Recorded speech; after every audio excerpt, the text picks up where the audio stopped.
A DDH is not your cup of tea, is it? Or washing up liquid? No, I mean, it's marginally better than a stout, but that's not saying much. Hi everybody, and welcome to another Don't Worry, Be Happy. We have got Tim in the room because we're going to talk about alcohol-free beers, and I've got Dave D in the room because we're not talking about German beers, but he decided to turn up anyway, unannounced and uninvited. So welcome, Dave D. So he is though going to introduce our next beer and tell us all the fun facts about it. So take it away. It's the Brulo Lust for Life, and it's an IPA, 0%. And the fun fact is they export their beer to 7 countries. England being one of them.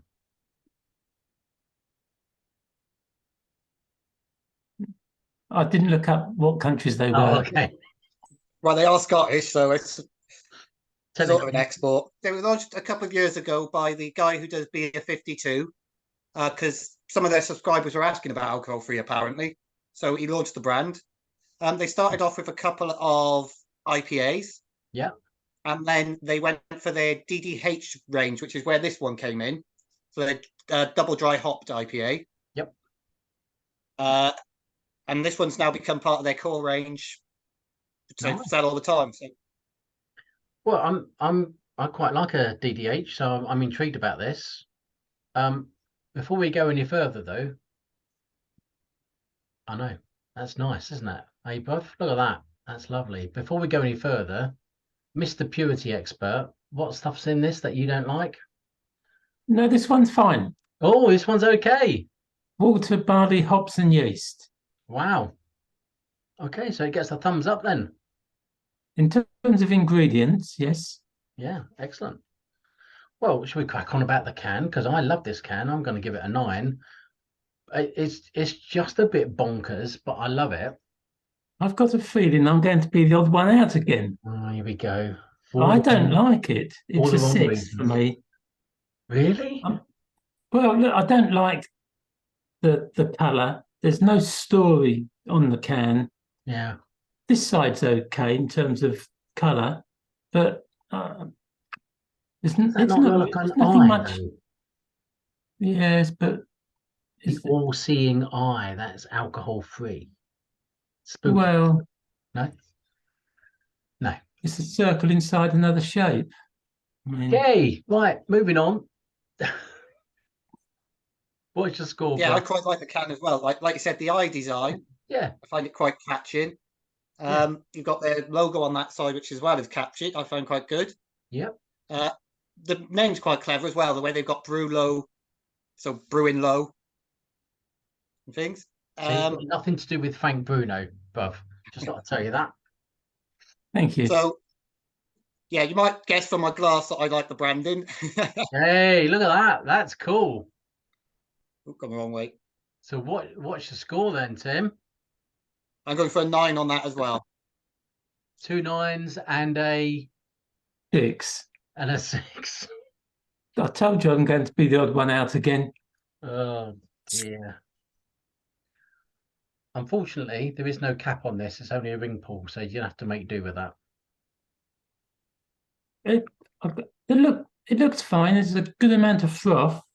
There aren't that many bubbles, despite the froth, and it is a little pale for me. So I'm going to go 6 for the look.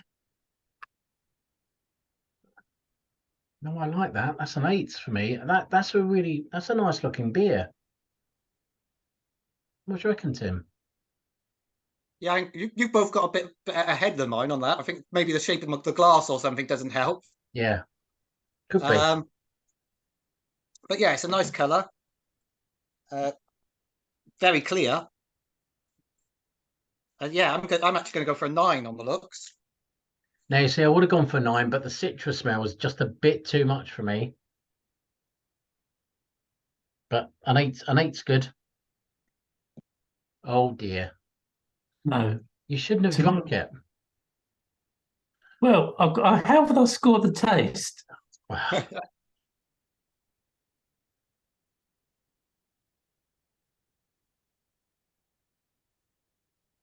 You know what it reminds me of? When you've done the washing up and you've accidentally left a little bit of washing up liquid in the glass. No. Oh, that's just rude, bruv. Well, like I said, this is one I actually have quite often, so I really enjoy this one. I think it's got that nice bitterness on the end. Definitely lots of fruit up front. It's a bit tropical. 9 as well. I'd go for 9. 9. But I'm intrigued as to what that final aftertaste is that's left on the lips around. Is it a mango? Is it something? Washing up liquid, I told you. Excuse me. Hey, listen, if you're washing up liquids mango, what is wrong with your standard lemon? That's what I'm going to say. You're just posh. That's your problem. What have we got, everybody? I've got 22 for an average of 5.5. Disgraceful. Utterly disgraceful. I've got 35, so... Yeah, see, you're miles out there. 8.25? Don't know. 8.25, Puff? What was it, 30? 35. Oh, 8.75. 8.75. Even better. I've got 33. Which is what? 8.5. 8.5. So clearly, with our final beer coming through, we've got, we had the previous one where Dave D was streaks ahead of us, and that's blew our mind a bit. And we got this one now where you're in your usual position of, come on and tell me the average. 8.5, 8.75, spot on, Tim. Superb, buddy. 5.5, we won't talk about that. What have we got, bruv? Well, I think the best thing to do is to decide between the two of you which one of the scores, because my one skews it too much. So I would ignore my score. What do you reckon then, Tim? Because that's very gracious of you, brother. Should we go with the 8.5? 8.5 then. 8.5, which sounds very reasonable, and we've got another score that we don't never talk about again.